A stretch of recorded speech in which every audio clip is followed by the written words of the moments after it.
Shots fired! Shots fired! Breaking news, 72 killed resisting gun confiscation in Massachusetts. National Guard units seeking to confiscate a cache of recently banned assault weapons were ambushed by elements of a paramilitary extremist faction. Military and law enforcement sources estimate that 72 were killed and more than 200 injured before government forces were compelled to withdraw. Speaking after the clash, Massachusetts Governor Thomas Gage declared that the extremist faction, which was made up of local citizens, has links to the radical right-wing tax protest movement. Gage blamed the extremists for recent incidents of vandalism directed against Internal Revenue offices.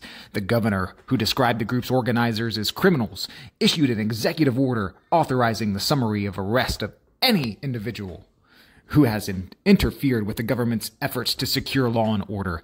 The military raid on the extremist arsenal followed widespread refusal by the local citizenry to turn over recently outlawed assault weapons.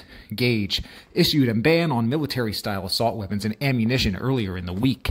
This decision followed a meeting early this month between government and military leaders at which governor authorized forcible confiscation of illegal arms. One government official, speaking on condition of anonymity, pointed out that none of those people would have been killed had the extremists obeyed the law and turned over their weapons voluntarily. Government troops initially succeeded in confiscating a large supply of outlawed weapons and ammunition.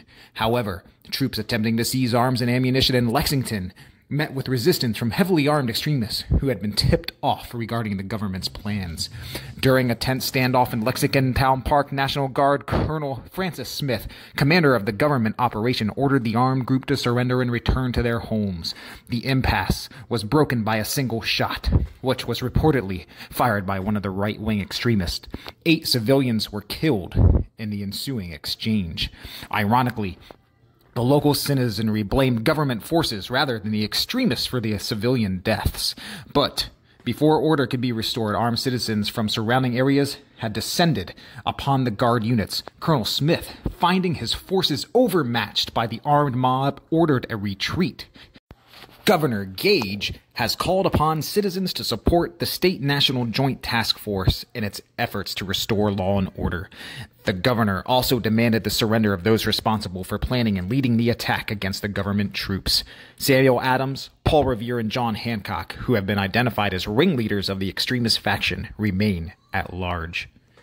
And this, fellow Americans, is how the American Revolution began in April 1775. Now, I'm not sure who wrote that little article there. It was not me, just to make that clear, but it's a nice kind of modern take on a summary of how the American Revolution began, with the shots fired at Lexington and Concord in the spring of 1775. And it can serve as definitely a good reminder of, things that can happen at any moment in our current day as well. Speaking of some of the men at large here, there's a picture of Paul Revere, who famously went on his midnight ride, as, seen or read in the classic poem many years later. Not to forget his partner, William Dawes, shown here, who also went on that famous midnight ride to wake up the Minutemen in the night, to warn them of the coming British, who were going to confiscate the armory, the arms and you know what I'm talking about, the weapons in the town armories in Lexington and Concord, Massachusetts. They were met that following morning by this guy, John Parker, leader of the Minutemen, who famously said the words for the colonial militia to stand their ground and do not fire unless fired upon. Parker would never fight in another conflict in the Revolution, as he died later that year of tuberculosis. Now, history has forgotten this man, Dr. Joseph Warren. Dr. Warren was very instrumental in the early days of the Revolution. He is the one who actually sent Paul Revere and William Dawes on their midnight rides to warn John Hancock and Samuel Adams of the incoming British.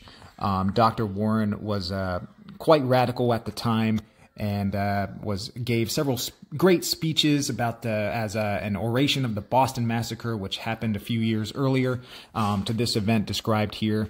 And he was killed 2 months later, fighting at the Battle of Bunker Hill. Dr. Warren was very well known at the time by the British and throughout, the extremist faction in Massachusetts, the Revolutionaries. He authored some great works of on paper. The Suffolk Accords, I believe they are called. Google them, read them, learn about this man, Dr. Joseph Warren.